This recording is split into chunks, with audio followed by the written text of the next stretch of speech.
അതുകൊണ്ട് സങ്കീർത്തനക്കാരൻ ജീവിതത്തിന്റെ അനുഭവത്തിൽ ഒരിക്കൽ എഴുതിയത്, ധാന്യവും വീഞ്ഞും വർദ്ധിച്ചപ്പോൾ അവർക്കുണ്ടായതിലും അധികം സന്തോഷം എന്റെ ഹൃദയത്തിൽ അവൻ തന്നിട്ടുണ്ട്.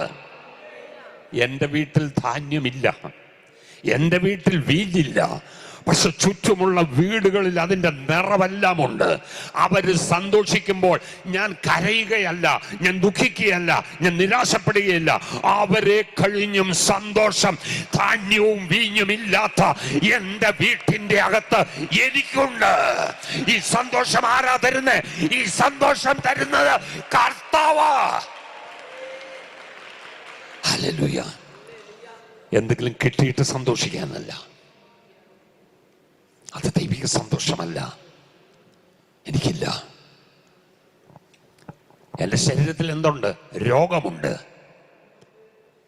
സൗഖ്യം വന്നിട്ടില്ല. പക്ഷെ എൻ്റെ സന്തോഷത്തിന് കുറവ് വരത്തില്ല. അതെന്താ കുറവ് വരാതെ? എൻ്റെ യേശു എന്നെ സൗഖ്യമാക്കുന്ന ദൈവമാണ്. ഹല്ലേലൂയ.